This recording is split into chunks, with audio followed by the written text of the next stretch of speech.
Hello, everybody. Welcome to the D-Pad for our January 2024 live hangout. Hope everybody's doing pretty well on this fine eve. It's been a good hello. Oh, it hasn't shown up on here yet. Oh, that's weird. There we go. My I have YouTube Studio in one spot and the in-stream chat, and they're the in-stream one is a little behind, but sometimes it's not behind, so it's kind of confusing. But hello, hope everybody's doing okay getting into 2024. It's been kind of a fucking doozy so far. Um, things have been kind of fucking weird. I don't think I need to tell anybody about the gaming and tech industries convulsing and collapsing on themselves every day with a new studio not folding but blowing 75% of their workforce out of the water. So that's fun.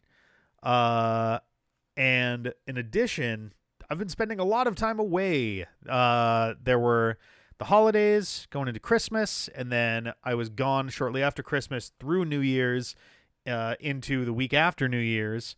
And then a week after that, I was getting ready to go to MagFest, and then I came back from MagFest late Sunday night. Oh my God, I have the darkest circles under my eyes.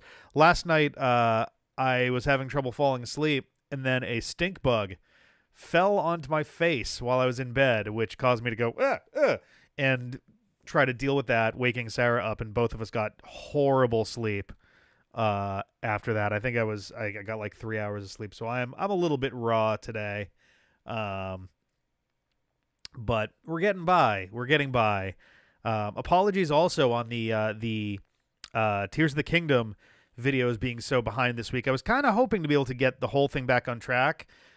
Saturday and Sunday we'll have 174, 175, and then we'll be back to our usual Monday to Friday schedule after that.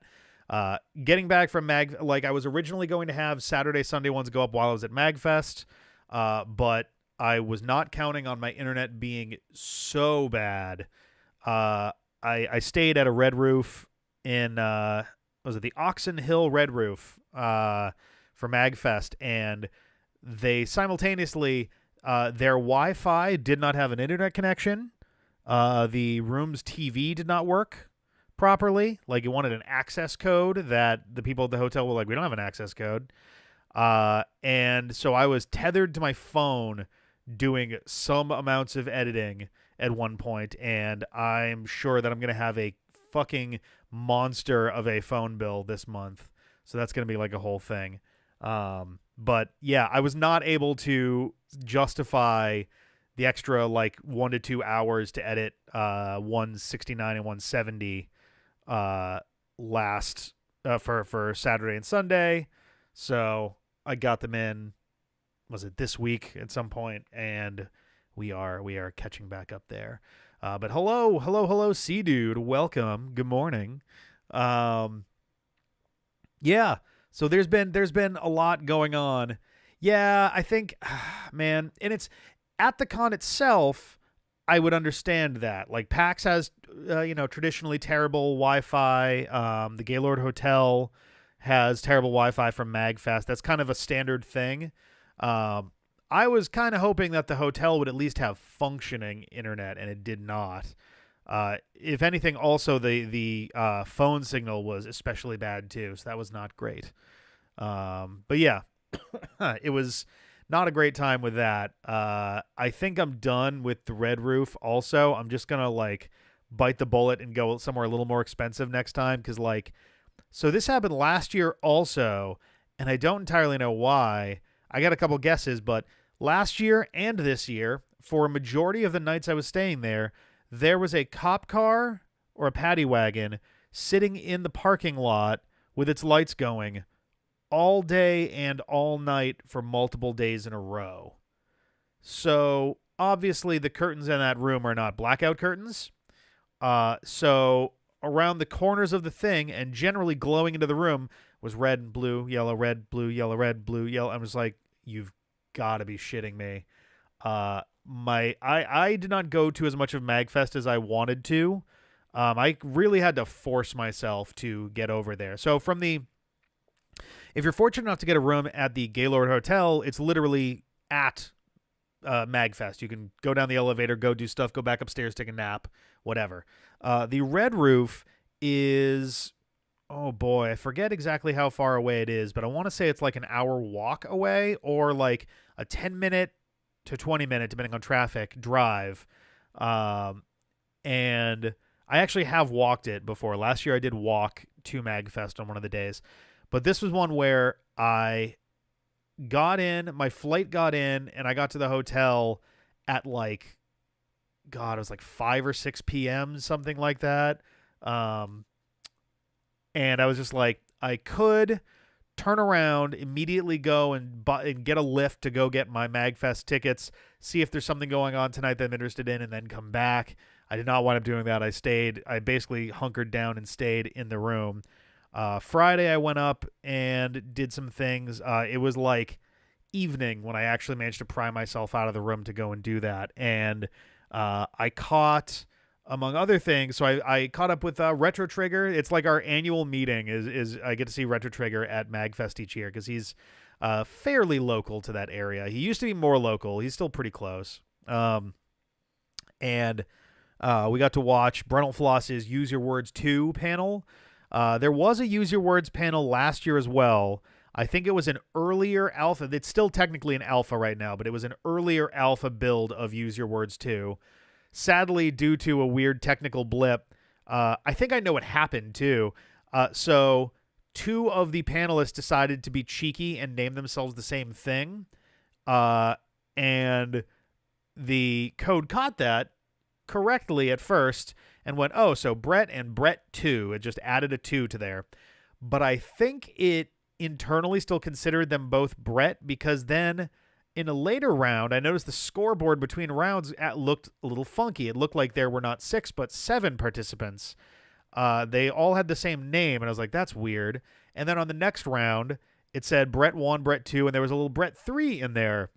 And then after that, there was some game that was played where, so essentially, if you don't answer, it's very Jackboxy. If you don't answer the question, a house answer, I think, would get put in your place.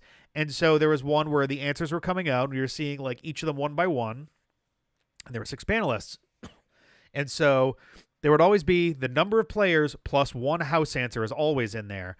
So no one's counting out loud, but it gets to the 5th one, the 6th one, and the 7th one, and Brent starts to like get into like, all right, cool, it's time for the round, and like as he's about to do that, another answer comes in. He's like, oh, that's weird. That seems like the wrong number. And so they do the thing, and then they realize afterwards that like there's just way too many players suddenly in the game. Like it seems like doing that resulted in the game just accidentally adding copies of the player. So they started over. They got a little further into the game, but they I think were 1 game short of a full game. So across 2 MagFests, I've yet to see a full game of Use Your Words.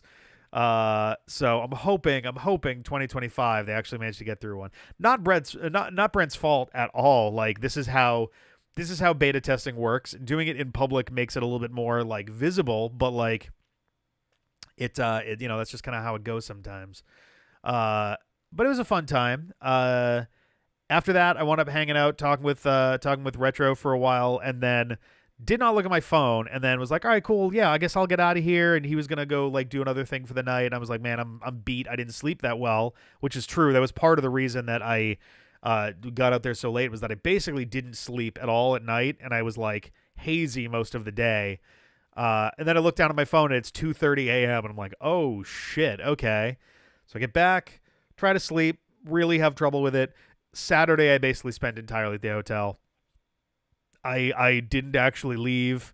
There were things that I wanted to check out. The Proto Men were doing a thing, and I just like I couldn't get myself out of there. And it was like the worst part is because of how late I kind of like got started in terms of my day and got up and kind of tried to do things. The less of MagFest was left for the day, which means I'm getting less out of my buck for taking a lift in. And there was a certain point where I was like, is it worth potentially $70 in Lyft for a round trip to go out there for like one event or for 2-3 hours. And so I kind of gave up on that. Saturday night, I had to pack up because I was leaving Sunday. So I was out of there by 11 for checkout, and I just went straight to MagFest. I grabbed some food. I was wandering around looking at stuff. I bought a hoodie. It was a very nice hoodie. And then I got to see Denari, and they were doing pretty awesome. It's basically, yeah, it's my easiest chance to see both of them. Retro and Denari is at MagFest. Denari usually comes around for at least some PAXs, I think, because I think that they help manage the chip space for that as well. I believe I got to double check with them about that, but got to hang out with them for a while. Met a friend of theirs. Then I went off to the only other panel I was like, I have to go to this, which was the Mega Man Battle Network retrospective, which was hosted by, was it 112? And another person whose name I did not get. I did not catch. Ironically, Monday, when I did a Mario Party Madness, I think it was Shell Shock Prime. It was actually friends with 112, who ran the whole thing, which was good, and he was super knowledgeable. I am very, like, I always am amazed by how well people are able to oh yes, yeah, nice. I'm also in the GVG Discord. I've actually been one of their producer level patrons since the beginning, literally since episode 1, and I straight up, like, do not spend time over there, and that's mostly just to do. I think I tuned into the first episode of Good Vibes Gaming, and I had meant to keep listening, and it was just like, man, I keep myself way too busy. It's just going to be difficult for me to do that. So I have not kept up over there. I really should, especially if folks from Mario Party Madness are also over there too. But yeah, 112 did a solid job. I'm always amazed by folks who have that. Oh, it is a weekly show now? That's probably the healthy choice.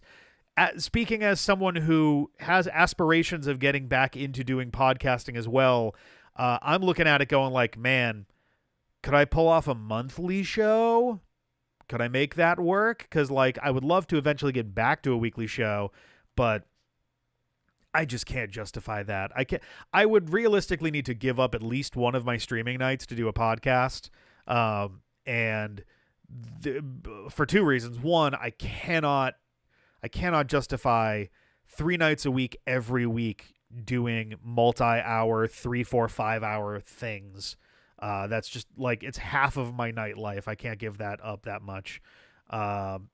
And likewise, there's just not really a lot of nights available. The only night that is, like, de facto available generally is Friday nights. And I like doing that for Patreon, but that's also once a month. I don't know that I'd want to have every Friday be dedicated to that, you know? Oh, are they doing a GVG cast literally right now? That's fucking funny. Yeah, I don't know. Friday nights would be fine, except, like, I don't know. We're trying to, like, get ourselves to a point, less right now because of the winter, but get ourselves out to Boston to do stuff with our friends out there on weekends from time to time. Go, like, clubbing or, like, hang out, do a party, that kind of thing. So, like, it's tough picking a night that would work for that. Realistically, I would want to take the, like, Tuesday or Thursday night and just turn it into a podcast night.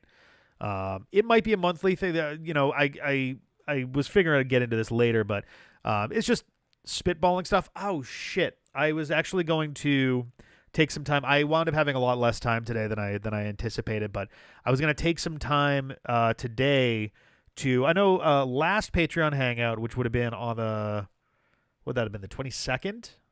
Maybe. Did I even do it on the 15th, the week before? I forget which, but I'd kind of run down the more or less the final list of the old sizzle reel list of stuff. Like, okay, so here's where all of that ended up. And I actually wanted to walk down that list and kind of, like, one, again, kind of highlight, like, okay, here's the stuff that we actually pulled off, and two, kind of give, like, you know, general estimates for each of the remaining projects. But I did not wind up having time for that today. And it's been kind of a tricky week. There's been a lot going on, but I have for most of what's left. I think there's like two, maybe three of the remaining things that have like no real goal date for them, but the rest all have a rough estimate of when I'm expecting to be able to get them done. Pretty much over the course of the next like 2-3 months is the goal with those, but yeah.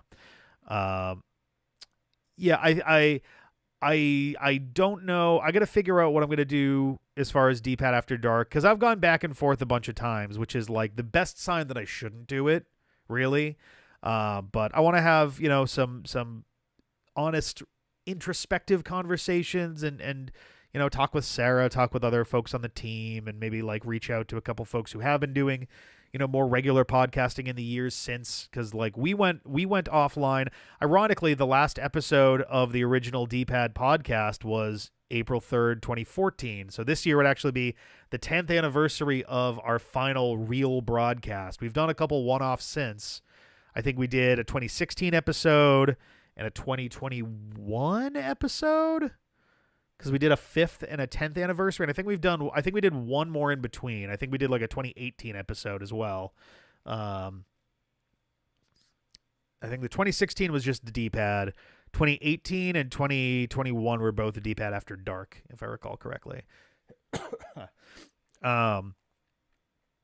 yeah, I want to take some time and figure out like what I really want, because I've had the biggest trick is I've had two different ideas for a podcast in my head, and I could try and merge the two, but like it really doesn't feel like that's a good call. Like they're too disparate of ideas.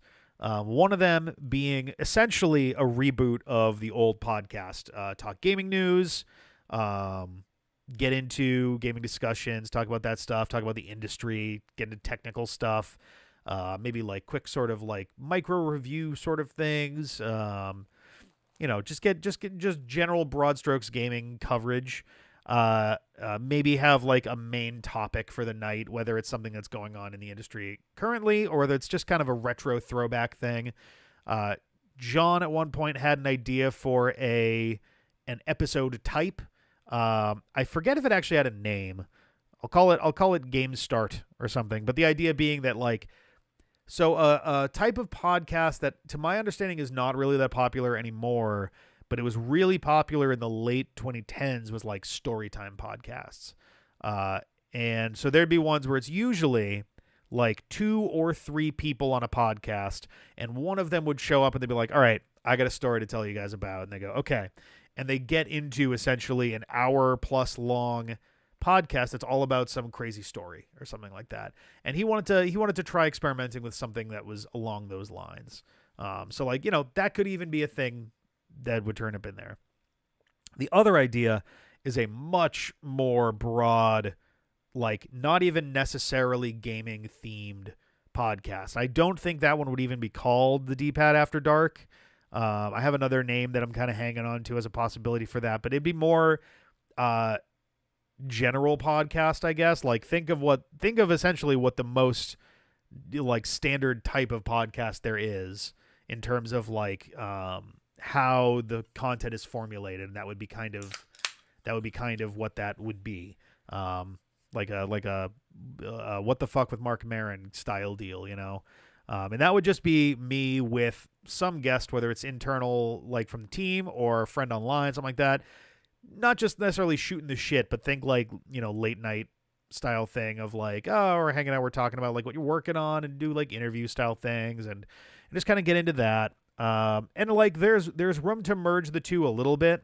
But I need to spend some time really thinking about what I want out of those. Or if I want to do it at all. It is a lot of work. There's a lot of stuff that goes into that. And one of the big things that's really been a big deal with the YouTube exodus of 2024 has been like work-life balance has been a big thing with that. And also just in general, these creative types kind of deciding like, hey, I really don't want to spend every waking moment, specifically not even just work-life balance, but just work balance itself. Like I want to be able to create stuff without it consuming as much time per individual thing. Podcasts are not easy.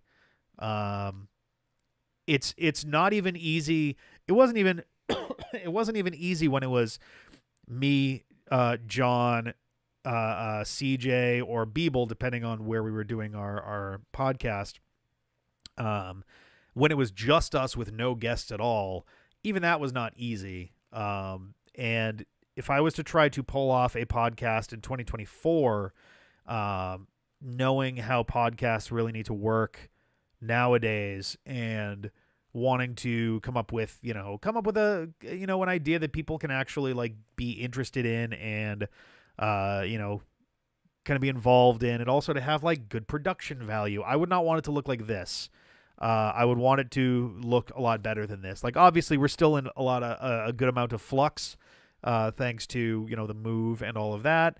But I would want to do some like decent amounts of production value increase, right, in order to make it look, professional, or at least professional quality. It doesn't have to be like doesn't have to be the Daily Show or anything like that. But it's like I want it to look like, like I'm not, in my basement studio with a bunch of moving boxes behind me. I want to be, in a chair at a desk that is everything is angled comfortably and properly. I'm sitting like sideways on a sofa right now because that's just how we have things set up in here. So like there's a lot of bits and pieces that need to be figured out before that can happen. That's probably the biggest question mark out of the entire like sizzle reel like list that we originally had. Oh my God, I have a piece of turkey still stuck in my teeth. I'm so sorry. Oh my God. Yeah, I don't know. There's others that are also question marks. Less like, are they even going to happen? I think everything else on the list is going to happen. Oh, that's the man, O'Quinn. Did you recognize him from the Jackathon? Just hanging out, still got their green mustache. I feel like well, I guess the name is the man O'Quinn. I was gonna say I feel like O'Quinn might use like they them pronouns, but I guess if they're going by the man, that's a slightly tougher sell. So maybe O'Quinn's more of a he they. I don't know. The mustache is fabulous though. That threw me so far off track. But yeah, the rest of the list, it's less a question of if and more when. Like for example, the Magnavox Odyssey. That's true. I mean, they could be a they them man. That is very, very true. Who am I to say? Yeah, the Odyssey. That's true. It is up to O'Quinn. I don't know how O'Quinn will verbalize that or communicate that to us. We'll figure out some way. I'm sure there'll be some way for them to figure it out.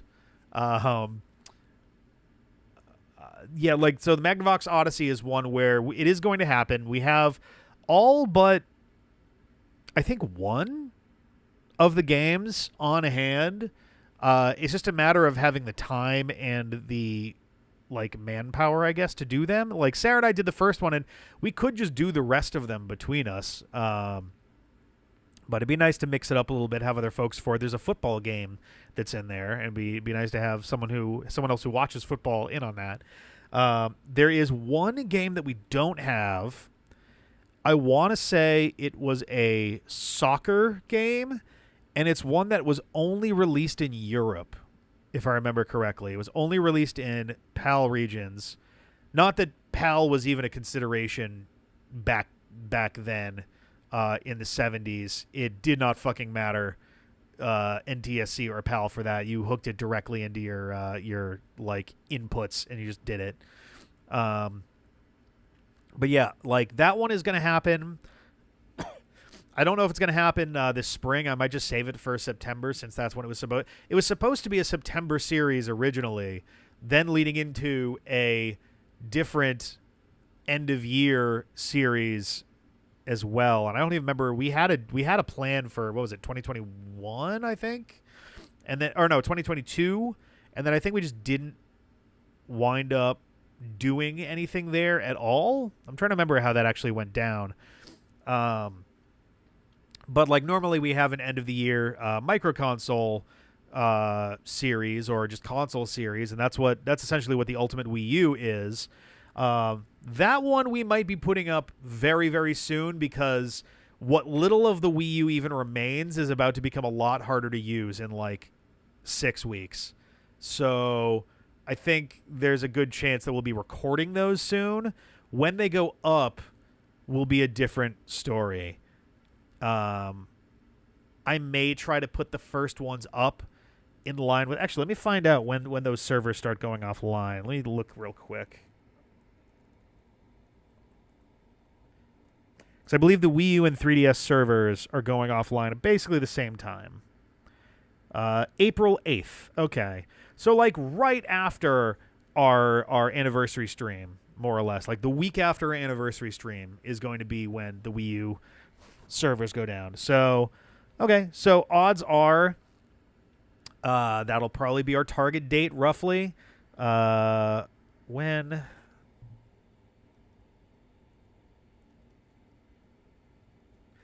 Does it annoy anybody else that on a PC you can click on the time and date on the bottom in your little Windows thing and you'll get a calendar, but on Macs you don't have that option? I literally Google calendars all the time on my Mac just to see when dates are. April 8th is a Monday. So perfect. Yeah, odds are it'll be literally April 8th that winds up happening. Just because it just seems like the right, time for it.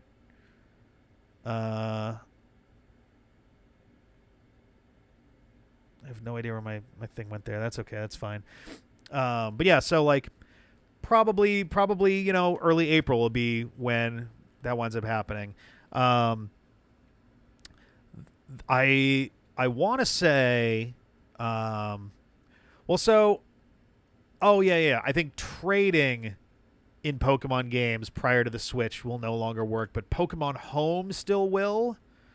So it's more a matter of you're trying to get Gen 7 event Pokemon into your Gen 7 games. And I guess if they're event Pokemon, some of them won't even be able to make it into home in the first place, which is... there was actually a great YouTube video that essentially highlighted the lost and soon-to-be lost or abandoned, orphaned Pokemon. Was it all of the fighting Pikachus? There was like Pikachu. Oh, hat Pikachus also are not allowed to go in anywhere. So yeah, that's the thing, right? Splatoon is going to be over. That one's going to be done. Yeah, that's the thing. I was actually talking to Sarah about this earlier today. I need to sit down and figure out the sum total of anything online that is mandatory for the Wii U and 3DS. Which is probably going to include a bunch of Kirby stuff, possibly some Sonic stuff. There's an outside possibility. I don't think there's any Kingdom Hearts stuff I got to worry about. Man, Triforce Heroes is going to be basically unplayable. Oh, no, you can still do local co-op, but like, yikes, that game's about to lose so much of its playability. Trying to think. Mega Man. I'm gonna dig through and like really look at what's left of our games, because that might be an issue in a couple of those. But yeah, if there's games where we have to deal with online servers dropping down, then yeah, we'll record stuff early. And in the case of the Nightmare streams, yeah, I might have to jump ahead a little bit to clear those out first and then come back to Brawl once those are done. Brawl is the next one for the Nightmare streams, for what it's worth. And odds are Brawl will take us regardless. If we started Brawl this week, ignoring Violet needing to be finished, which my rough guess on Violet is like maximum 3 streams. I think it's going to be like first stream is the end of the Indigo Disc plus maybe Barbecue Party. Stream 2 will probably be the epilogue, and then Stream 3 will probably be just the last of finishing off any catches going on. So was the 25th. So like, what would that be? The 15th of February, I think, would be probably the last Violet stream. At which point, the 22nd of February would then be when I'm likely to jump back into the Nightmare streams. But yeah, so the real trick is, at least with the Kirby stuff, we're trying to 100% games we've already played. So we're trying to use that same data. So I need to double check my list and see what has online requirements. So for Kirby, so for Smash Brothers, there are definitely at least some achievements that I'd be trying to get that do involve online play. So I will have to dive ahead for those a little bit for Smash 3DS, Smash Wii U. Brawl does not. I mean, it's obviously way too late for it to matter if Brawl had that, but I don't think it does. And if it does, then fuck it. It's way too late. I want to say the Kirby Clash games were the other ones that were like a little bit nerve-wracking. Yeah. That's the one, like, that's the one where I wanted to look into it a little bit and research. Like, I'm sure it is easier to just do it online with other folks. I'm curious, essentially, I want to do the math and figure out, is it possible to just do normally? Because I would like to disrupt the schedule as little as possible, but if it has to happen, it has to happen. Like, that's just how it's going to go. So I'm going to take a little time, essentially, over the next like week or two. It's not going to matter till Violet's done, but we'll also have like a good 7 or 8 weeks after that. So what there might be is literally each week will just be a Nightmare stream of each of those games that has those requirements, just to be sure that they're out of the way and taken care of. It's a little bit of a bummer that I have to go so out of sequence for them, but like, it's entirely out of my control. So if I didn't take as much time off in between things, or like if I didn't take breaks from Kirby to have other stuff fill in the list, then like maybe we'd be close on that. I really don't know though. Like there's a decent amount of stuff between Brawl and the other Smash and like 3DS games and stuff. So like it honestly may not have mattered at all how fast we were moving through things. But yeah, so that's where that's at. I need to do a little bit of digging to find out like what the state of all these things is. Same thing goes for Mega Man Mega Let's Play post game stuff. Like we're gonna be covering like the Azure Striker Gunvolt games and things, and like I want to make sure that I'm not like super screwed on any online capacity stuff there. You know, same thing with Sonic. Sonic has some Wii U and 3DS stuff as well.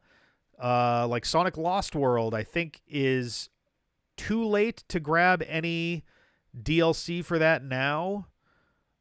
I forget. I think we got the DLC for it and actually just found our other Wii U. It's been buried for months, but I think we downloaded, because we tried to record for the Legendary Let's Play. We actually tried to record the Zelda DLC for Sonic Lost World, and then I think our audio was corrupted.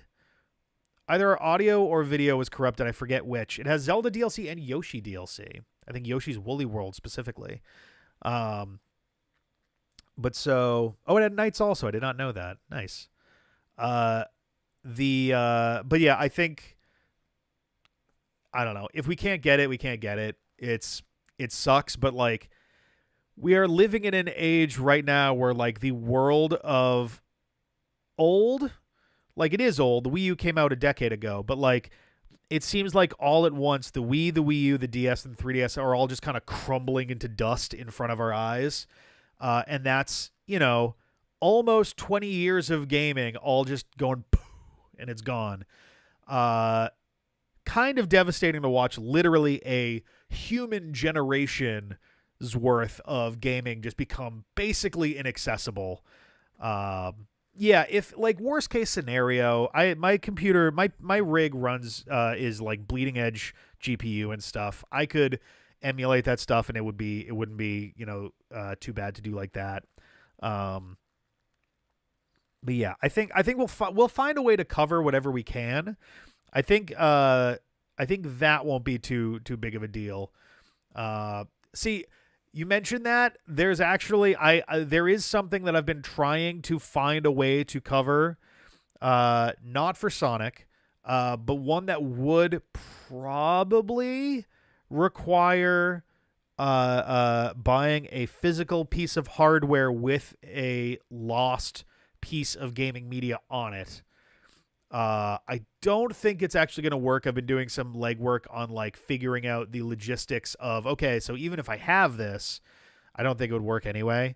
Doing what I can. I think it'll make for a good milestone thing if I can find it, but not PT. It is not PT. I would be interested a little bit in a Silent Hill franchise thing down the line sometime. CJ has plans in mind for what he wants to do when Resident Evil's over. It is not Silent Hill. If anything, I think Silent Hill would feel a little too samey immediately after a shitload of Resident Evil. So at some point there might be some Silent Hill, but that's not on the horizon there. Oh boy, yeah. I kind of started launching into like status of things, but yeah, Wii U odds are we'll start putting those out in April. I'm doing my damnedest to start recording them like now, just to be sure that we are able to get things before they break. And yeah, CJ and Felice have been doing their spooky stuff. They've been doing Alien Isolation. Seems like people have been enjoying that, which is pretty good. I do have the VODs to put up. The VODs for the past streams are going to start going up on Monday. I have not lost any data for anything. We have not lost any streams. I've been very careful about not letting that happen again after losing a single Indo stream, and of course, it happened to be the one stream that involved Jeff figuring out a really important piece of information about how he was attempting things. So of course, that's the way that goes. I think it's the one where he realized that he pretty much definitely needed to be level 30 in order to storm a castle, or else it just didn't work. But yeah, so I try to be much better about just download now and deal with it later. What was it? There was one more like question mark in terms of timing. Royal Rumble, Robot Rumble is still in the works. If you can believe it, it is still happening. John is allegedly going to be much freer in the immediate future. And he's been talking about trying to figure out specific days to come down. He's been initiating that conversation, so I think he's pretty serious about it. Same thing goes for Sonic Prime. I think I'm going to try to have him there for the rest of the first season of Sonic Prime, but then after that, I might not make it quite so mandatory. I have talked about this a little in the past. I think we have to sadly abandon D-pad and chill for most things in general.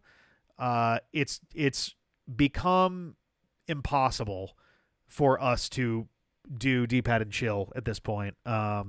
Not just for things that are currently going up on Netflix, but things that we've already put up. If you go back to our D-pad and chill list, there's a shitload of videos that are no longer available. And I wasn't told about it either. I got no notification that these things are slowly getting blocked one by one. But the old Adventures of Sonic the Hedgehog videos, they're starting to get flagged and blocked. And I think a few of the Mega Man Fully Charged videos are also getting flagged and blocked. So D-pad and chill is probably gonna have to die because I have no recourse and I have no real leg to stand on, to be honest, legally. Now, seriously is more hit or miss. The old Bond videos got absolutely slammed copyright-wise at one point. I think they're all better now. The Mega Man, NT Warrior, and Star Force videos, those ones also really struggled with copyright and such. I had to clip out parts that I actually do feel I have legal defense to use in the way that I used them. But it's not as like if I get a Deep Head and Chill video blocked of us doing Sonic Prime, obviously I have no real like recourse for that. We're recording commentary on top of a video and putting it online for free. Like, yeah, that probably is not cool. So I'm not going to push on that. Seriously though, seriously is for the purpose of review. We do try to limit the video usage only to what is being spoken of. We write our scripts. I write the scripts, not with the visuals of what parts of the episode are there in mind necessarily. Like, I remember what's there, but I'm not specifically going, okay, and then I got to fill my script so I have enough to say about this scene that I want to show in full. Like, nothing like that.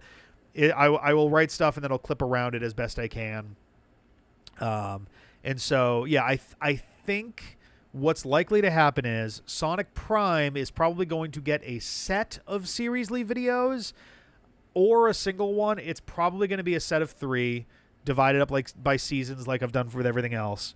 Adventures of Sonic the Hedgehog. Man, that is also probably going to have to be a Seriously at some point. I want to actually check something real quick because I want to say we got to just about the halfway point with that.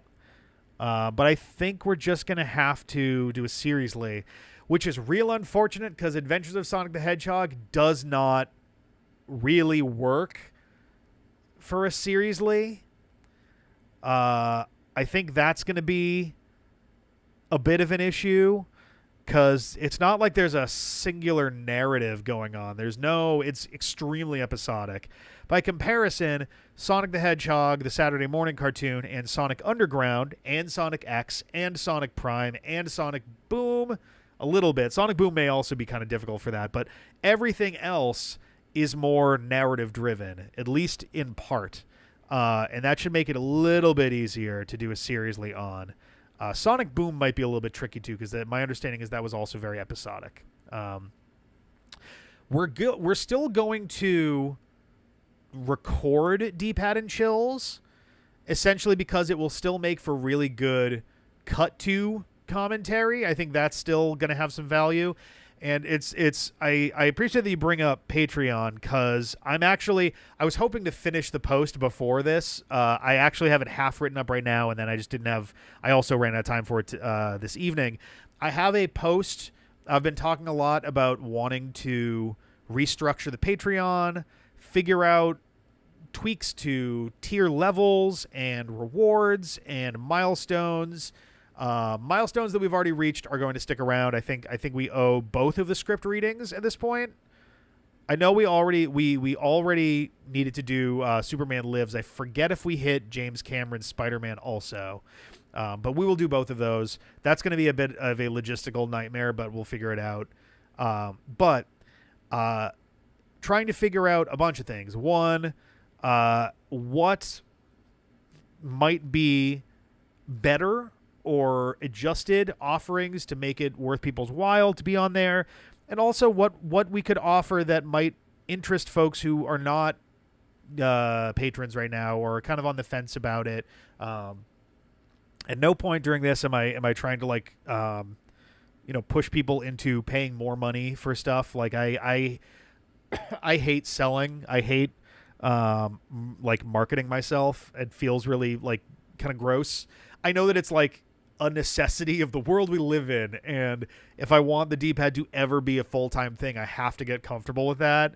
But it always feels a little off to me, and it's just, it is what it is. But none of any of the Patreon adjusting is me going, all right, man, well, we're not making enough money, so how can I make some more money from you? No, it's not that. I just want to be sure that what you guys are getting is worth the money that you're giving to us. to make these videos. And also, yeah, if there's something that can be offered that we haven't thought of, or if there's something that people from the outside are like, look, I'd be interested if you did this, but you don't. So yeah, Dependent Chill, I am relatively sure you can do direct video uploads to Patreon. I have fought really hard for, God, what, 7-8 years now to not paywall any footage, like paywall any content from the channel. But, and like, it still makes me uncomfortable kind of thinking about it, to be honest, because I really, I don't want people to feel like they have to pay me in order to see a thing. But if I literally cannot get these videos up online any other way, shy of opening a Vimeo or a was it Video Daily Motion, or there's one other like what is it, the Chinese site, was it YouTube, Youtu or something, or Udo or whatever, shy of opening up an entirely new channel literally just to circumvent YouTube's copyright policy. Like, that doesn't feel right either. So what may happen is I may start posting Deephead and Chills to the Patreon. I will probably, if that's the case, I may also post original versions of videos that have had to be cut down over time. Most of the NT Warrior videos had to have little tweaks and adjustments. Apparently Adventures of Sonic the Hedgehog and Mega Man Fully Charged are also slowly getting chipped away. So if that's the case, then those can start going on Patreon. Assuming Patreon also doesn't start having copyright like flag stuff go on. If that happens, then I don't know. But that's definitely a possibility of something that can happen on Patreon. I would want to take some time and figure out a release schedule for them. Like, it doesn't have to be ultra firm, but like, even if it's just, one a week, if I do one a week or two a week, if I do 2 a week uploads just of D-Pad and Chills that have historically, and maybe seriously, that have been historically difficult to keep on YouTube, that would already be the entirety of 2024 with no new videos. So maybe that is what I do, and maybe I interrupt that schedule whenever we put up a new one, just that we have it. Shout out to Final Biscuit, who will probably have to decide whether that's worth putting on the wiki or not. I don't know. But that's something that, and like, it bums me out. Like, I get it from a lot of different angles. The one that really bums me out still is Mega Man Fully Charged. It is so not the fault of anybody that worked on that show at all. It isn't even, strictly speaking, WildBrain's fault directly. They seem to maybe have hired a company to handle their online copyright stuff. I'm sure there's a bunch of reasons for that. They have a lot of properties and a lot of IPs, but we've been getting hit a bunch with it, which is a bummer. But like, I don't necessarily hold it against them. My biggest issue is, like, I have never felt comfortable appealing a decision based off of a D-Pad and Chill. And on top of that, I have videos that have been copyright claimed that I'm 100% sure is fair use, but I'm anxious about losing the video. Prime example, A Brief History of Michael Jackson's Sonic the Hedgehog 3. That's been copyright claimed since the day it went up 7.5 years ago. And I refuse. I did the basic appeal and it came back no. Actually, did I even do that? I might not have even done the basic appeal with that one. I'm actually going to check that right now because I'm actually kind of curious. Because I am kind of terrified of losing that video. Because technically, if you... How do I do this? Let's see. There we go. This should be good. If you file an appeal for something and you lose, they have options that they can that they can do in response to that, which can in some cases include demanding a takedown, filing a takedown notice. The video has 883,000 views. It still is regularly the most watched video, like month to month, of anything on our channel. I'm actually checking our analytics right now because I'm curious. Oh, you know what? In the past 4 weeks, it has been overcome by the Steamboat Willie upload. Has it about tripled. It's at around 7,500 views, whereas Michael Jackson got about 2,600. Our third most watched video in the last month was our D-pad and chill of Waddle While You Work from Kirby Right Back At Ya. Fourth is my stupid Dutch Thor shitpost video that was unlisted for like 6-7 years. Our fifth one is Friday, but every time they say Friday, it gets faster. That got 250 views in the last... I need to know how many views this has overall. I actually don't know. Friday... Okay, you know what? I can look at it this way. Let's see.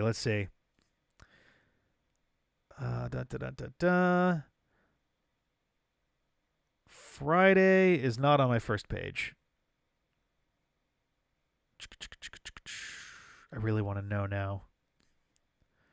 It's not my second page either. All right, this is not. I think it just got like bumped into the algorithm recently or something. It's at about 17,000 views. Okay, yeah, that sounds about right. Yeah, almost every episode of Mega Man Fully Charged is over 10,000 views, which is very funny because like that's a decent percentage of the people who actually watched the show. There was a low key scheme in my brain of trying to pull off a secret pre-recorded D-pad and chill series of Kirby Right Back At Ya, like literally record a bunch and then have them all release a seriesly and then release the D-pad and chill episodes one by one after that. A lot of stuff happened at the exact moment that was in my head, and it seems extraordinarily not feasible right now. I'm not averse to doing it. It's 100 episodes, so like it would be a very time-consuming process all on its own. But it is something that I have considered. It's not out of the realm of possibility. The Mouth Party stream, the Mouth Party D-pad and chill stream is our number 6 most watched in the last month. Our Kanto Poke Rap Galarian edit is number 7. The Mega Man Fully Charged finale is number 8 at 213 views in the last month.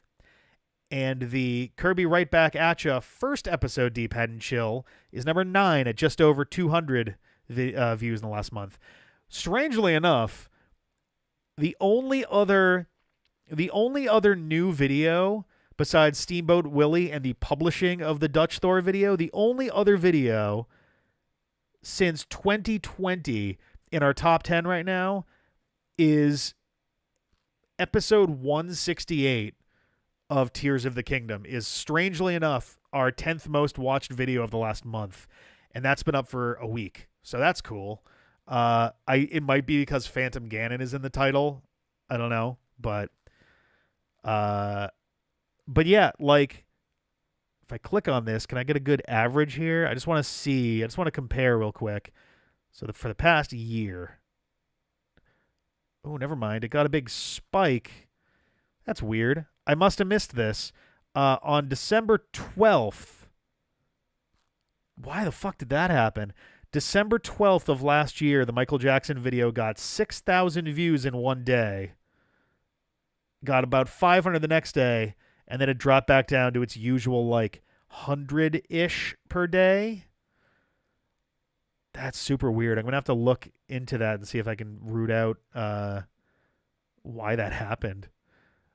But I want to see, there's supposed to be a way in here to change the view to show you, like, oh, here we go. Yeah. Let's do weekly. It's still going to be a huge mess up here. But yeah, weekly, the Michael Jackson video gets us about 600 to 800 views a week. Still, it went up in October 2016, and it still gets more views. It gets about as many views every day as any of our new videos, and those videos drop off very quickly, whereas the Michael Jackson video continues to get about 100 views a day every single day. Like, I was doing the math before to try to figure out, okay, barring any spikes, when would this video organically hit 1 million views? Just kind of a fun little thing. It would take years at 100 per day, but with a handful of spikes like that, it could be faster, you know? There will be some kind of celebration when that hits 1 million views. When and if. I guess it's not guaranteed that it will. If it does, then we will do something for that. When it gets to like 950, I will probably start planning something. The Galarian edit Poke Rap is at 187,000 views, and the Mega Man Fully Charged series finale, D-Pad and Chill, is at 108,000 views. There are only 3 above 100,000. I am very proud. Our 4th most viewed video ever is A Brief History of Sonic Mania, and that one actually is monetized. We have no copyright claims on that. Which, I mean, it makes sense. I'm not using anything from a TV show or a major record label, which would be the 2 biggest things to get me snagged.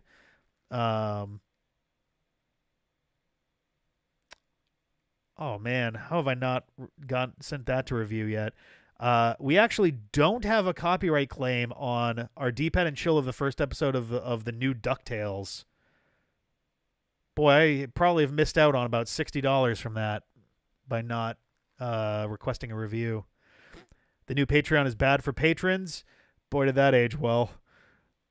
The first episode of Sonic 2 Beta has 30,000 views. And ironically, the series lead for the first season of Mega Man NT Warrior does not have copyright on it. And it's got about 26,000 views. And those are all that are on my first... those are the only videos in our top 30 all time that do not have copyright claims. So, yeah. That was kind of a big, long tangent. But, yeah, I don't know. Anytime these copyright things come around, I really... Oh, also, yeah, a bunch of these are partially blocked, too. A Brief History of Michael Jackson is alive and well in terms of visibility. Okay, you know what? I may be jumping the gun on Fully Charged a little bit. It looks like so YouTube does this really annoying thing. Like, there's one annoying thing they do. I would really appreciate it if YouTube would distinguish. So there's visibility you can see on there, and there will be like public, blocked. So it's public, which is in like gray and black. There's partially blocked in yellow with black text, and then there's blocked, which is red with either black or red text. I don't remember. I don't. None of these are fully blocked, so I don't have anything there. Partially blocked. I would really like it if they distinguished between blocked in your country versus blocked in other countries. So apparently the Mega Man Fully Charged videos are only blocked in Singapore. So that's actually fine. A handful of streams. God, which series was it? Some of my streams have gotten partially blocked, and then I look and it turns out they're partially blocked in Russia. I think our WWE stuff, when we did that back in 2016, 2017, I think those are blocked in Russia for whatever reason. And again, I'm kind of like, all right, whatever. It doesn't really bother me too much. Yeah, these are only blocked in Singapore. Okay, that puts my mind at ease for Fully Charged. I will probably still put them up on Patreon anyway, just because that could change at any moment. Mouth Party is down. Or Mouth Party is partially blocked. Mouth Party, that's the one. It's blocked in Belarus and Russia. I'm now just curious as I'm just kind of scrolling through here. I'm curious where other ones have been blocked. Um, Weirdly enough, we have a copyright claim on the 5th episode of Mega Man Fully Charged, but it's not blocked anywhere. So here's the other bummer with all of this. And this has always been the case. I've never fought it because they are in the right for this, and I do not have grounds to really argue it. We all of the Mega Man Fully Charged videos are copyright claimed in some capacity. They are not necessarily blocked, but they are copyright claimed, and all of them have all of their revenue go to is it WMG? Who actually has the claims on these? Will it actually say if I? No, it just says Mega Man Fully Charged. They're probably Wild Brain. The sum total of the whole series is probably in the ballpark of like a million or so, like a million views. So that's a bummer. That's $1,000 that I'm not seeing. But it is what it is. $1,000 would be nice, but it's also not like devastating. If it was like $10,000, yeah, I'd be kind of upset about that and like probably be reaching out to see if I could work out a deal with them or something. But yeah, uncut versions. I mean, uncut versions could go up on there. They may be separate uploads just because the ones that we put online are edited around the better jokes. There are definitely like dull moments and stuff where there's not a lot going on, and I do want to keep it snappy. But I may wind up going back and seeing if there's any that have been like thoroughly edited down, because if that's the case, then yeah, I could probably do more uncut versions of them. Weirdly enough, our D-pad and chill of The Consultant, the MCU one-shot, is not copyright claimed. It has 20,000 views. It's honestly probably one of the easiest ways to actually watch The Consultant. It was super fucking hard for me to even find like a yo-ho-ho of it, let alone just somewhere to watch it online streaming. It was very weird. Nowadays, I think you can watch it on Disney+. I think it is there now. But in 2019, when that was uploaded, I don't think that was the case. I don't think it was on there yet. Yeah, weirdly enough, Waddle While Your Work has ad suitability issues. I don't know why. It's very, very confusing. This is also the difficulty of we have over 11,000 videos on our channel. It is far too much for me to be able to manage like every last little bit of it. Oh my God, I forgot exactly like the reason I came to this in the first place. I wanted to check to see had I actually tried to appeal. Yes, I did try to appeal the video in the past. I think before it blew up, there are 3 copyright claims on the Michael Jackson video. One is a 32-second segment from In the Closet. I don't remember that being in there, but all right. The second is a 1-minute segment of Stranger in Moscow, which includes the mix of the Sonic 3 credits track on top of it. That one I could at least probably make a mild argument for doing something transformative by doing the mashup that's in there, but mashups themselves are also legally very dark gray, so it's not a very stable ground to move that from. The third one, and this is the only one that I didn't try to appeal, is the Smooth Criminal video. There's 40 seconds of that very early in the video, and I also did not try to. I did not try to appeal that. I think that one only showed up after it blew up, and at that point I was like, I don't know that I want to risk this. And same thing here. I really don't know if I want to risk this video suddenly going away because, you know, the Michael Jackson estate, whoever actually owns this particular,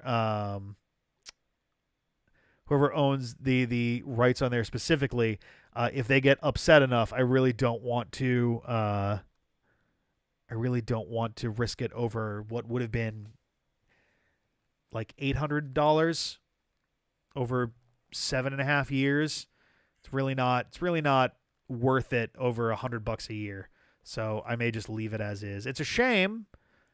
if it got this kind of view, if it got this many views all in one go, I'd feel a lot more bummed out about it. But uh, the giant fancy Guardians of the Galaxy orb case special. Oh God, yeah. The those I have never been into those like weird special edition like DVD Blu-ray box set like gimmick box things.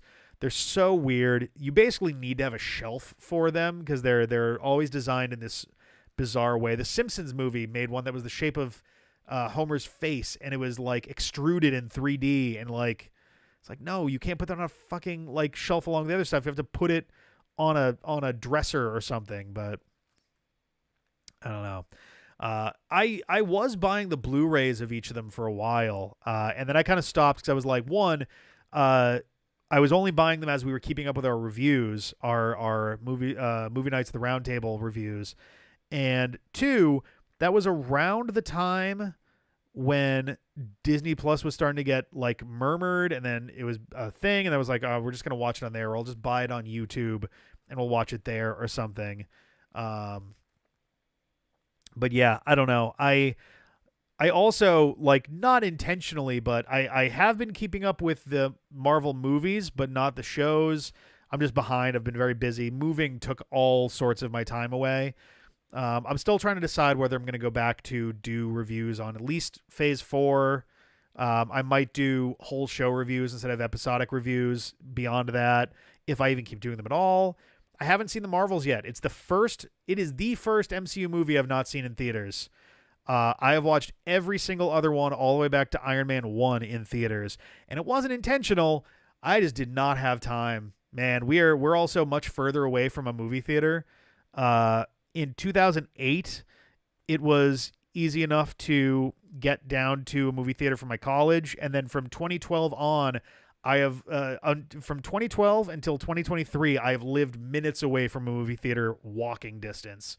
So it has never been a problem to see a movie. Now it's a drive. So that has really limited things. So it's the first one I haven't seen in movies. I didn't like intentionally boycott it or anything like that. I know the movie sold extremely poorly, which is, I was surprised it did that badly, to be dead honest. But, and I say this as someone who actually really enjoyed Ms. Marvel, and generally enjoyed Captain Marvel. I think I enjoyed Ms. Marvel more. But yeah, it was the first one that I haven't seen in theaters, not intentionally. It just kind of happened that way. But yeah, at some point, I'm hoping to get back into those. I've got other review things that I kind of want to maybe do instead. So maybe I'll wrap up Phase 4. Maybe I'll do, like, anytime a phase completes, maybe I'll do kind of a master review of all of them together or something. I don't know. But we'll see. Cool. I have definitely... our house, you know what our house is, though? It's quiet. Is quiet most of the time. There's a furnace that's near where I do my recording, and right now, obviously, with it being the winter, it's kicking on a lot. We also have a sump pump because we have a drainage issue in the basement that also gets kind of loud. Yeah, I think like the biggest problem with the MCU, in my opinion, they did the right thing in their immediate COVID response, which is, okay, let's put out a bunch of shows. Let's do a couple movies. Black Widow should have been put out 5 years earlier. That was a huge whiff, but that was more because of oh my God, I forgot his name. He's a big piece of shit. Was it Ike Perlmutter? Actively did his best to make sure that no female-led or black-led superhero movies got made for as long as possible until Iger like stepped in and got his ass kicked out of there. And then Kevin Feige now has full oversight of it. But yeah, I think they started out strong with in like dealing with stuff during COVID. But then they never took their foot off the gas, and it's like, no, man.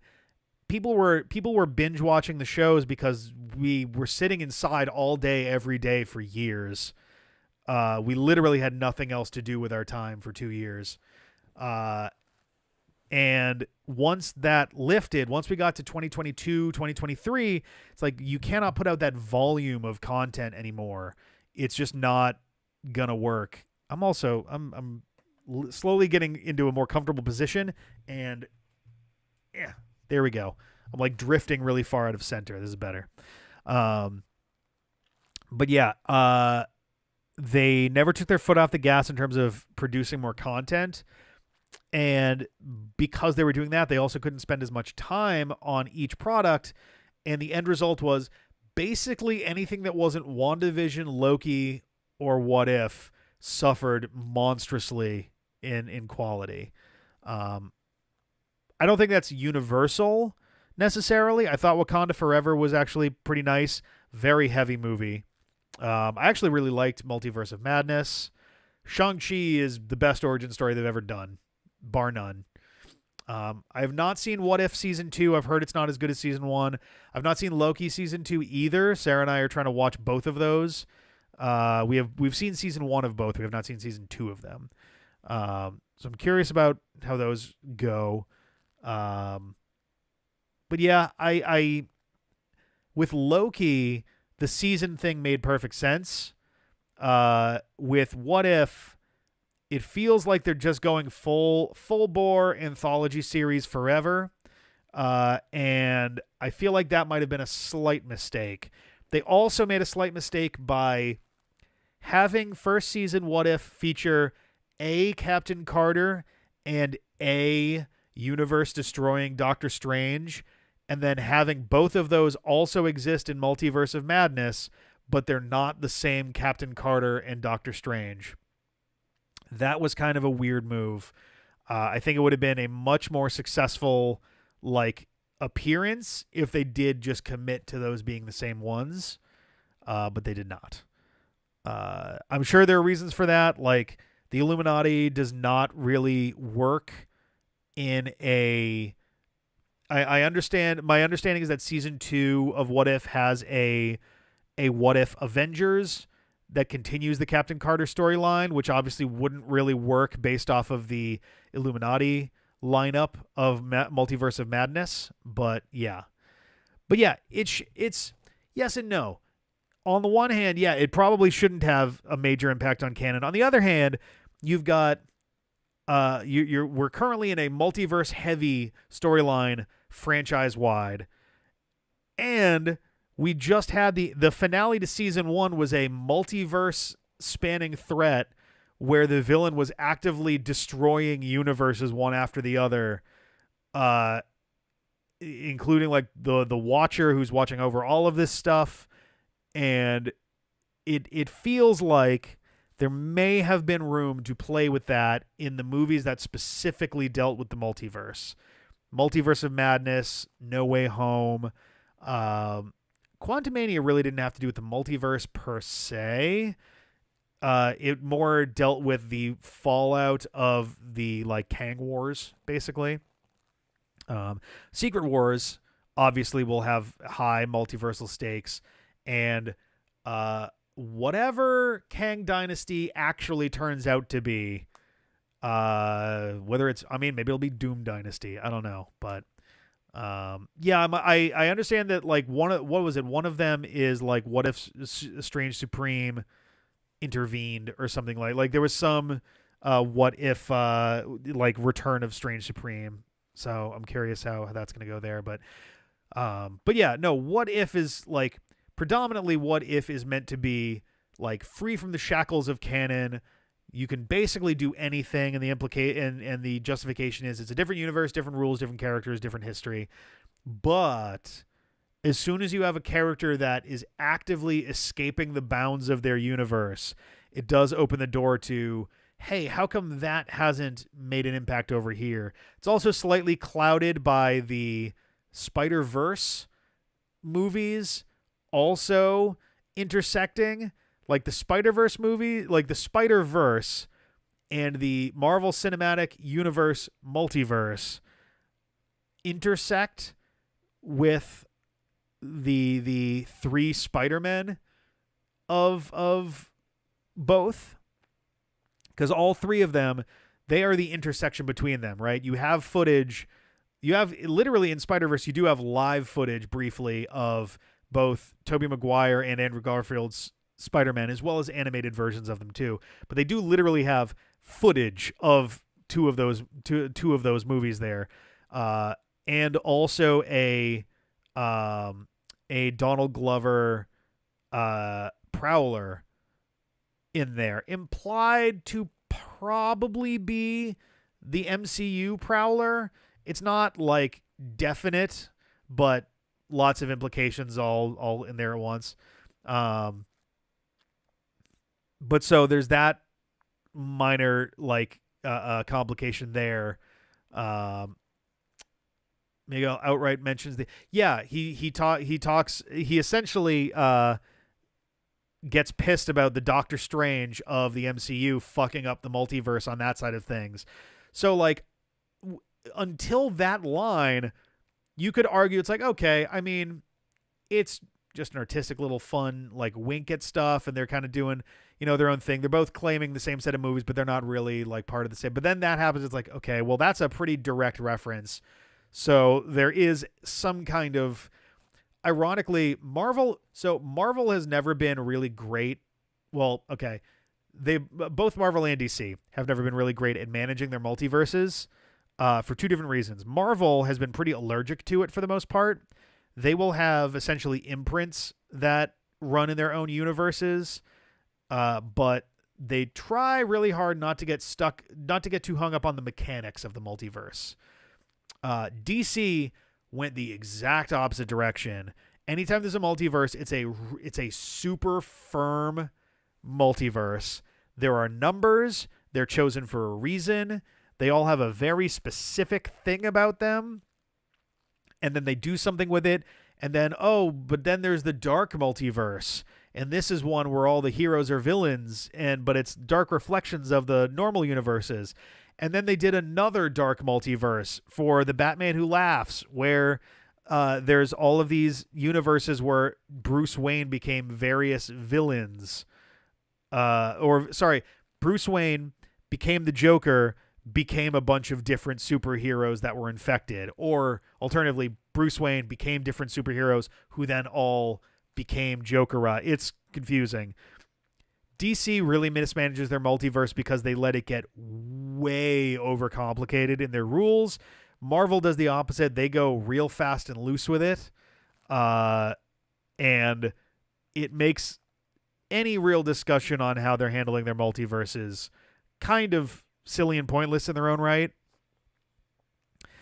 But the point being, DC has their multiverse, but then they have like the outerverse, the omniverse, the metaverse, stuff like that. Like they have phases that go beyond multiverse. And I would assume that would be like the closest approximation for how any of this stuff would work in a Marvel setting of like, okay, there's some collective omniverse that contains the MCU multiverse and the Spider-Verse. And they are not necessarily like they're not the same multiverse. They just intersect when it comes to these three Spider-Men, like kind of thing. But, and that's the thing. Yeah. I think the number one issue in the difference between phase 3 and phase 4 plus, so, cause we're now in phase 5 of the MCU, phase 3, because phase 1 and 2 of the MCU was pretty tightly knit. You had individual heroes going on individual adventures, but they came back together for the Avengers movie. Then for phase 3, it got a little different. They kind of branched out a bit. You had Spider-Man was doing his thing with Iron Man being involved. You had the Guardians of the Galaxy were out in space doing their thing. Thor also went out into space. You kind of had your space area where individual movies were happening. You had your Earth area where things were happening. And like you had a couple different pieces, but they were all clearly delineated. Like they were all clearly shown to be moving towards something. Every one of them had something that was leading them towards like, hey, something bad is coming, by the way, be ready. And that ultimately winds up being Infinity War. With phase 4, they kind of tried to do the same thing again, except the problem is they need to narratively be back in phase 1. You need to be reintroducing or just introducing new heroes, setting up their long-term arcs and stories, and not getting so bogged down in how it all is going to finally tie together at the end. But then the first post Infinity Saga movie is a Black Widow movie set years in the past that then has the blip happen, and then the rest of the blip happens, then the rest of the movie happens, and then Black Widow goes off to Infinity War. That's kind of weird. Like, that feels like a movie that really belonged in the previous saga. And you got Shang-Chi, which does a good job of staying mostly separate until a post-credit scene that has Wong and Captain Marvel and the Hulk all in it, talking about this mystical artifact, and we don't know where it came from, and it's sending a signal, and it's like, okay, a little bit too busy, but okay. And then you've got the Eternals, which takes the team, splits the team, then introduces Star Fox and the Black Knight and a voice cameo by Blade like 1,000 years before his movie comes out. And it's like, okay, we're getting a little too busy in the cameos and connections department. We need to slow this down and really focus on individual characters again.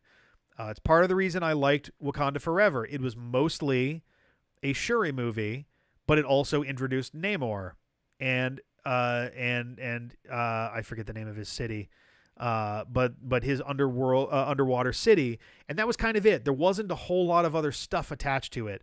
Multiverse of Madness, despite not being the universe hopping adventure people kind of were expecting it to be, or to that degree, you had your Illuminati like segment, but other than that, it was still ultimately like essentially a Doctor Strange, Wanda, and America Chavez movie, right? It wasn't like, and at the end of it, it didn't really set up like a wide variety of stuff. If anything, all it did was tease Doctor Strange 3. So it's like, okay, all right, that's fine. Like I think they needed to focus more on the individual characters, their arcs. Quantumania I liked, but it was a mess. Way too many balls in the air, way too many insignificant scenes. The biggest bummer is the correct answer is that Scott and Hope should have been stuck in the quantum realm at the end. They absolutely should have been stranded there. The problem is they already played that card at the end of Ant-Man and the Wasp to be the bridge between Infinity War and Endgame. So you can't really have them end the movie the exact same way as the last one. So I get why they decided to change it. They really should have just, like, it sucks as, like, yeah, the right answer is one that's not available to you because you used that up. But they definitely should have just left him there.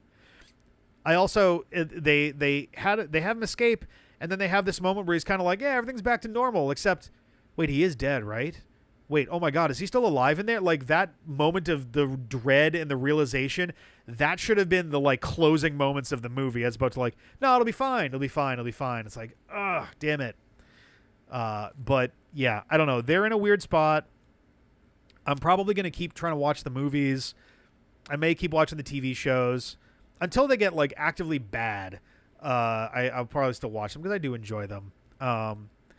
And I'm hoping they can pull off something interesting to start getting people back interested in time for Secret Wars, because that's a huge fucking Marvel Comics moment that they could pull off, but they're fighting an uphill battle. They're already having quality issues, and then Jonathan Majors had to go and be a fucking monster, so that's cool. I'm looking forward to the franchise figuring out how to write Kang out, or honestly, the easy answer is just pick a different actor and like, oh, he played Kang. Jonathan Majors played Kang. It'd be like Josh Brolin suddenly winding up very much guilty of, the same kinds of stuff in the lead up to Infinity War. It'd be like, oh, well, fuck. Okay. But here's the thing. Kang can have any appearance, so fuck it. Cast another actor. They're all variants. Just do it. I don't know. Yeah, I don't know. My worry when they went with all the Kang variants being shown at the end of Quantumania was that legit every other TV show and movie between now and the end of this multiverse saga was going to be against a Kang variant.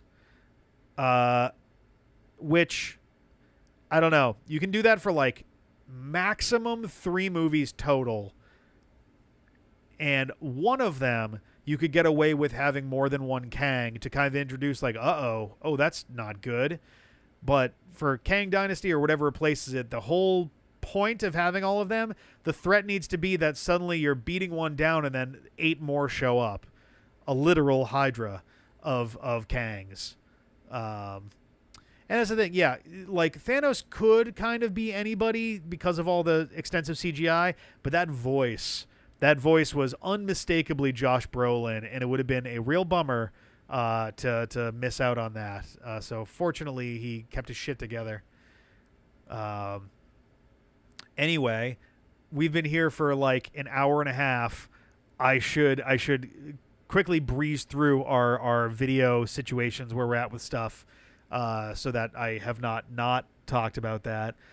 Tears of the Kingdom. We've recorded out to episode 175. That's going up on Sunday.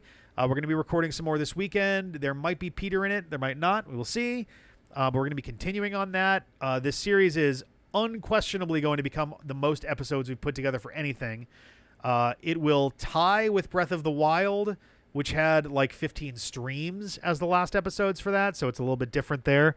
It'll be tied with Breath of the Wild at the end of next week, and then after that, it'll be the most episode we've produced for anything. It'll certainly get past 200 episodes also. I would be fucking stunned if we had less than 200. The real question is where it's going to fall between 200 and like 250. Are we going to finish the game before the 1-year anniversary of the game coming out, which is May 12th? We'll see. May 12th is kind of a ways away still.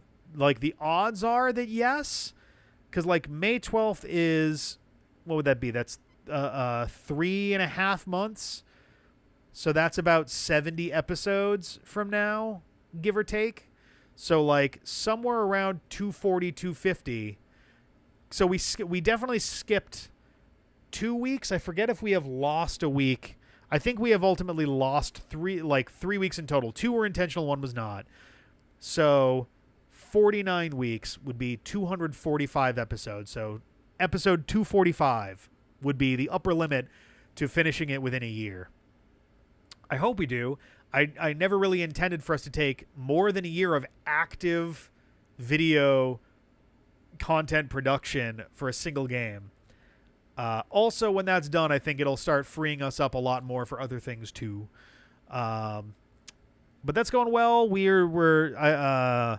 got another labyrinth that we want to do. We're starting to try to clear up a few of our missions and things. At some point, I want to try to get the rest of the stable pictures. I already went and got another one in episodes that haven't gone up yet. Editing, honestly, the editing has been mostly easy. It's just time consuming. You record the video, it's 30, 40 minutes. And then you edit the video and it's like 40 to 60 minutes. It's been a whole thing there, but, yeah, that's the thing. I think my low key goal would be that by the time we're done with the Let's Play, the only thing that's really left would be the Korok hunt. I would like to be able to finish off the remaining missions and quests, but I don't know that I'm necessarily going to go guide mode and start like actively going, okay, there's a thing over here, there's a thing over here. That would be something that I'd probably do as a first stream at the end of Tears of the Kingdom. But I'm probably going to do, assuming there's a tracker out there, I'm probably going to do a Korok hunt in Tears of the Kingdom as well, because why the hell not? I definitely want to get the rest of the shrines and the light roots. I want to get at least the side adventures done. I'd like to get the side missions as best we can. And then I don't know. We'll kind of go from there. But okay, cool. So there is another interactive tracker map. Cool. Yeah, I used one for Breath of the Wild also. I forget if I still have that.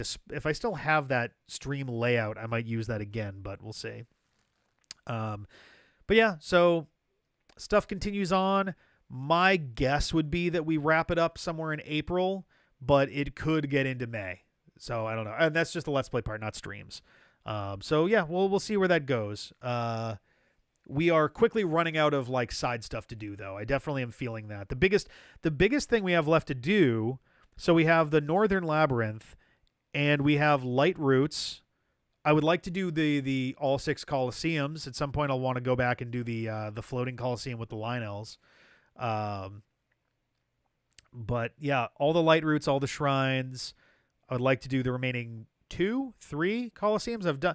I've finished a Lizalfos one, a Moblin one, and a Hinox one. I know that there's a Lionel one because I've been there and I had to leave. I don't know, like off the top of my head, I would guess like, all right, maybe there's a Talus one. And then the question is there a Bokoblin one, or is there a Frox one, or is there a Gleeok one? Or something like that. So I don't know. But yeah, there's not a ton left to do. We're actually probably going to start wrapping things up not all that fairly quickly once we're done with the fourth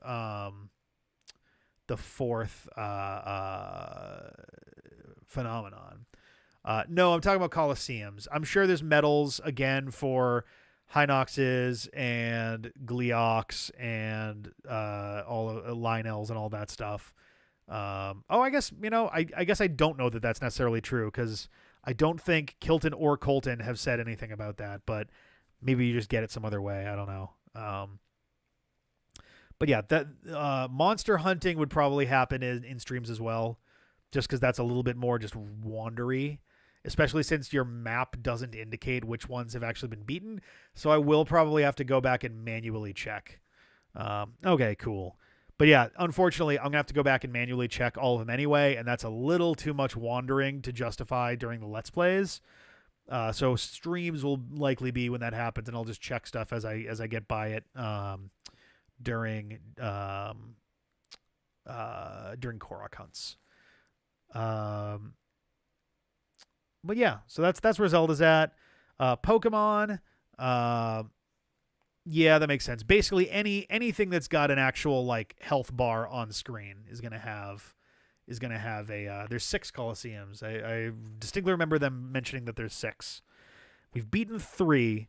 We've been to the 4th, and we ran away. So there's 2 that we have not seen yet. I don't think I've marked the ones we have done, but it'll be easy to identify whether there's a like gloomy chest in the middle. So it won't be too bad. Let's see. Pokemon. Brilliant Diamond Shining Pearl. We're waiting on John. I don't think he's coming around this weekend. Hopefully soon. I'm going to be gone for most of next weekend, so that's going to be kind of tricky as well. Legends Arceus. We will almost certainly be playing more of that this weekend. There is, I think, 1 episode that hasn't gone up yet. We're down to under 50 Pokemon left to go. We got like 12 Pokemon in 1 episode pretty recently, so we are picking up steam. The hardest ones at this point are going to be the baby Pokemon. They're just a bitch to catch. They have low spawn rates and they only show up in a very small number of areas. So that's kind of the big issue there, is that they're just a pain in the ass to get. Some of them are a little easier than others. Magby and Elekid are actually easier because Magmar and Electabuzz have like common areas they go to, and they will spawn Elekids and Magbys. But like Pichu, Munchlax, I think we're good now on Happiny. Uh, I forget if we have a Riolu, but yeah, there's a few of those that are going to be a little interesting. Yeah, I gotta grab more like mud balls and things like that. Because that is going to be kind of nice there. Um, oh, that's interesting. I was kind of wondering what the favoriting actually did. I'd always been meaning to kind of go back and figure that out. That makes sense that it would do that. So, all right, I'll have to start doing that then. But yeah, we're starting to get there. Um, I don't know. My guess would be that we finish it. Like, I'm also probably going to start recording episodes solo for that some more. Um, even if we don't have Peter, just to keep that moving. But I don't know. We might not need to. My guess would be that we finish that off somewhere in February. Um, it's really going to depend where honestly, the biggest thing is going to be those baby Pokemon. That's going to be the biggest issue at this point. They are fucking frustrating to find and then catch. So we'll see how that goes. Crown Tundra, I don't know. I have kind of mentioned in the past that I'm not necessarily going to be waiting for Ben in order to finish that, but it's also lower priority than both Brilliant Diamond Shining Pearl and Legends Arceus right now. If either of those clear out, then we'll probably start doing Crown Tundra, with just Jeff. But we'll see. I gotta talk with Ben and see if there's some time that he's gonna be able to come out. Especially if I can coordinate so all three of them are here at this, or both of them are here at the same time. How close are you on the Spiritomb souls? We have gotten all of the souls in town, all of the souls in the Obsidian Fieldlands. I have not gone back to get the soul. I believe you were the one who pointed out where the missing soul was in the Coronet Highlands. So we still have a handful. We probably have about like 20 to 25 between the Cobalt Coastlands, the Crimson Mirelands, and the Alabaster Icelands. Yeah, it's basically in the area that I thought it was going to be, but I forgot that the reason it was so hard to find when I found it in my other file is that it's like right at the bottom of a ledge that you're almost always coming at from this angle. So it's really hard to see most of the time. So if I just go up the other way, it should be easy enough to spot, and then I'll grab that. But yeah, we're probably like 25-ish away on those. I believe, let's see if I can pull it up real quickly. We are at, I have not edited the last episode we have remaining, but we have 47 Pokemon left to go as of the end of today's episode. So we're getting there. And we started at 97 3 weeks earlier. So we're making pretty good progress on that for sure. So yeah, hopefully we can keep that moving. I don't want to spend a huge amount of time just hunting for individual singular Pokemon, especially if they show up in other areas. So what's probably going to happen, the next episode is most likely going to be I go to the Highlands, pick up the Wisp, scan to see if there's an Elekid, go back to Obsidian Fieldlands, pick up I was about to say Horsey. Oh my God. A Ponyta. Hopefully grab Shaman as well. And then load out, go back in so I can get the shiny Ponyta. It's very easy to catch. It's just I apparently have to catch a Ponyta first. And then we'll probably be off to the Crimson Mirelands, I think.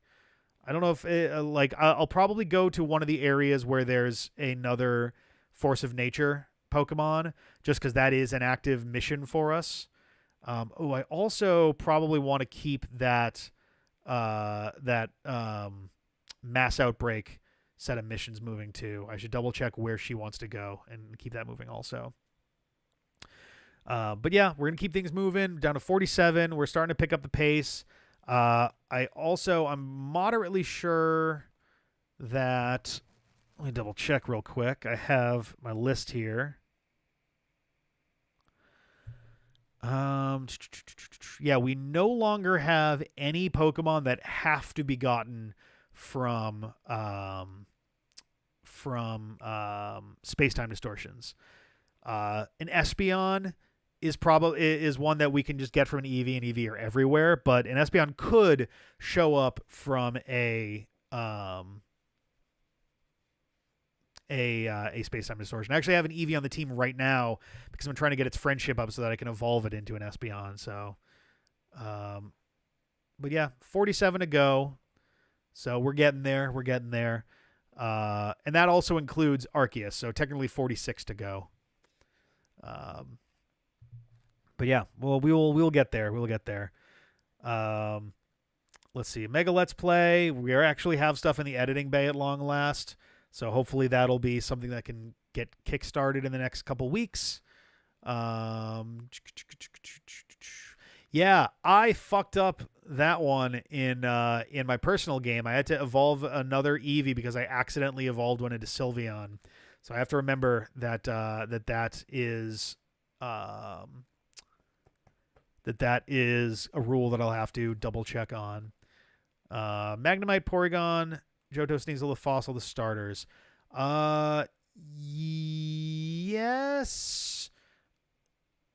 The starters, I think you can actually get elsewhere. I know that Piplup can be gotten from the shores of the Cobalt Coastlands. Chimchar can be gotten in the Obsidian Fieldlands. Turtwig, I think? I forget where you can get... I have Turtwig on my list. Apparently you can get it in the Crimson Mirelands. Yeah, the Hisui starters are time distortions, but also I'm not doing a living dex, and you get access to the other two Hisui starters just by talking to the professor. So we're all good on that front. I still need to finish evolving them, but other than that, we're good. And then there's the actual missions too, which we'll do our best with those. We may have to double check that we didn't miss missions altogether, considering some of them have some weird flags attached to them. So we'll see what happens there. Sonic, in the world of Sonic. Oh, actually, I didn't fit Mega Man. We've had just super bad luck getting Jeff and I together. Literally, the exact weekends he's been the most available are the weekends I've been gone or not available. Like, he was good last weekend, but I was at MagFest. He's good for next weekend, but I'm also going to be out of town. I'm going to be back in Boston for the whole weekend, essentially next weekend. So Star Force 3 will continue. We will get back into that as soon as we can. Might be a little bit, but we will get back into it. Just really bad luck between holidays and travel. But that ship should be righting soon.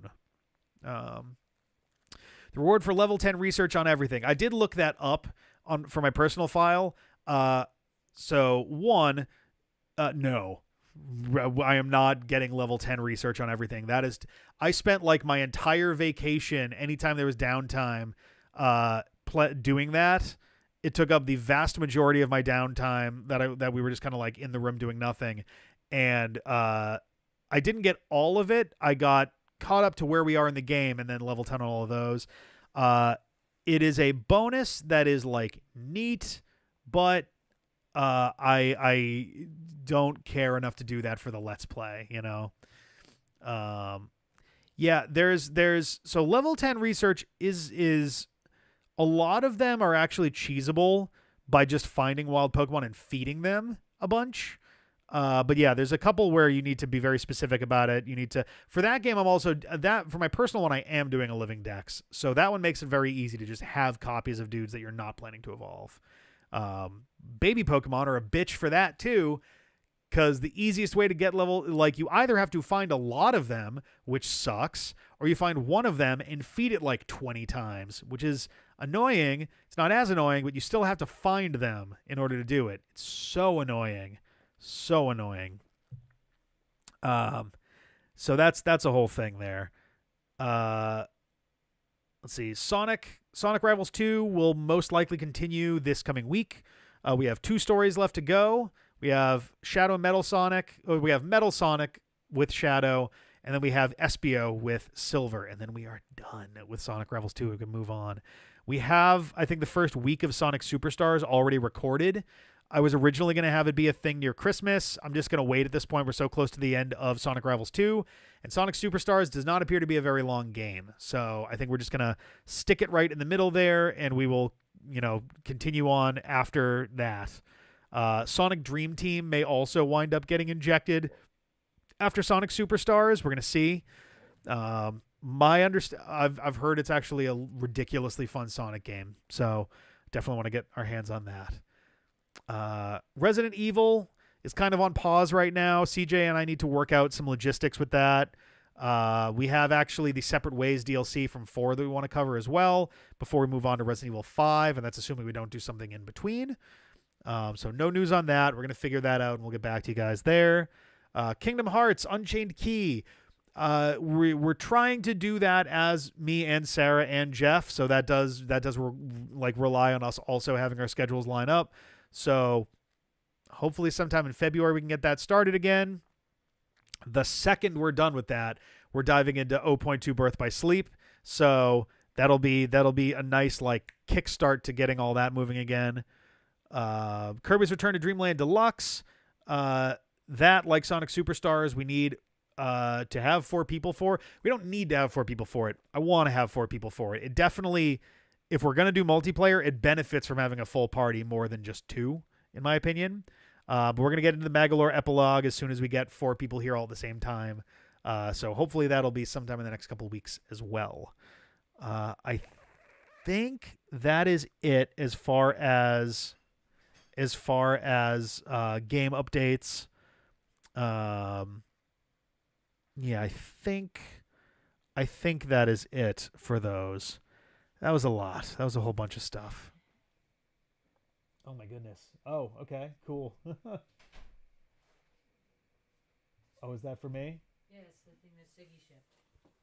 Oh, there was nice. Whatever went to the other place that we used to live. Excellent. Give me one quick second here. Let's see what this is. I don't remember what it feels squishy clothes. Yeah, it's some kind of clothes thing.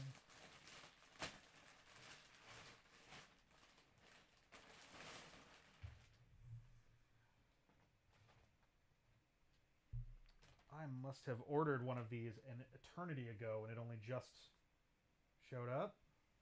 Got a Colorado Springs beer hoodie. Just a big cushy Serape very yarny. So I said serape Yeah. A little serape thing. Apparently, it went back to our old apartment. I do not remember when I ordered that either. It's been a long time. I don't recall that being on there. Oh, wait, no, you know what?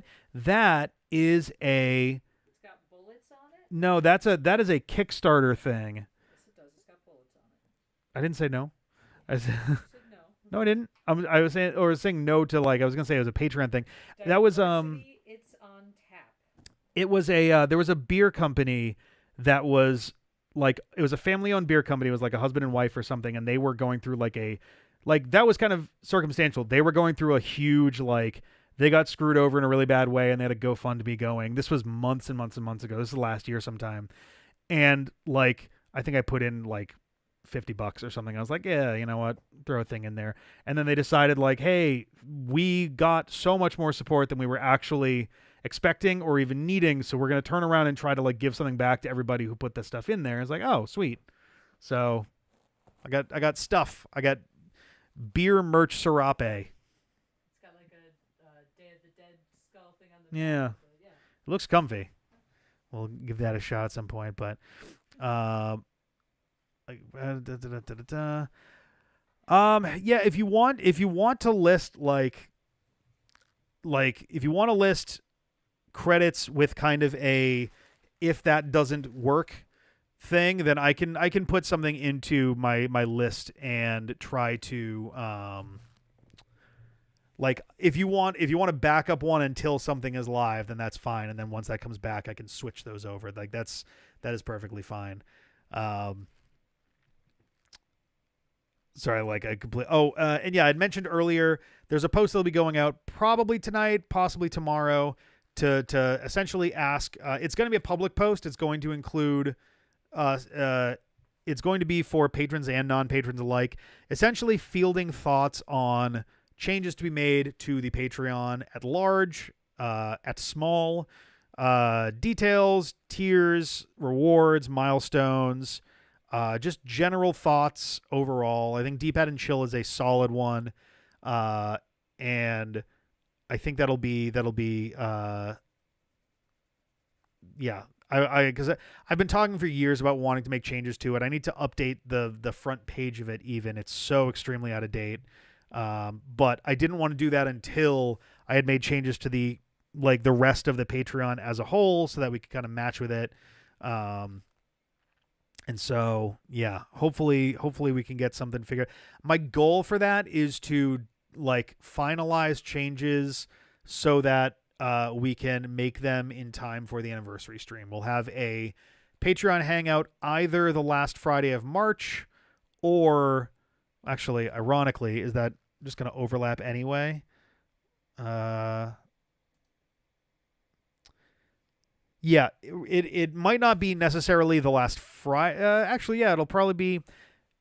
Our anniversary stream is most likely to be the last weekend of March. Or the first weekend of April. It's going to be one of the two. Our actual anniversary is dead in the middle of them. But in time for that, I think we're going to try to finalize our changes and make them then. I think that'll be the right time for that. We have some new projects that are being tossed around for around then as well. Most of which are going to be pretty low intensity, low tech stuff that I could do solo if we don't have folks around. I've talked about it a little bit on here, and I think I talked about it a bunch on Blue Sky. The crew, the regular recurring crew is obviously a lot smaller than it used to be, and that's not even just because we moved, though it is smaller now that we moved, since CJ and Felice are no longer close by. Neither is Ben, which also makes that tricky. But basically, pre-COVID, post-COVID is definitely two very noticeably different eras of the D-pad in terms of who's around, how often, doing what. So I need to start thinking more about stuff that I can do that does not.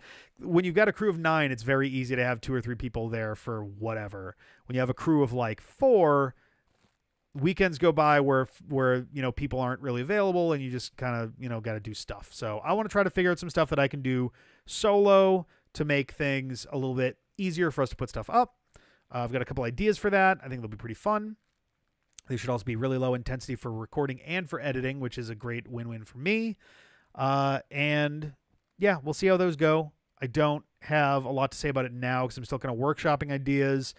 I don't want to say anything about it until I've got a pretty clear picture of what I want for that. But yeah, we're also starting to figure some things out for the 13th anniversary in general.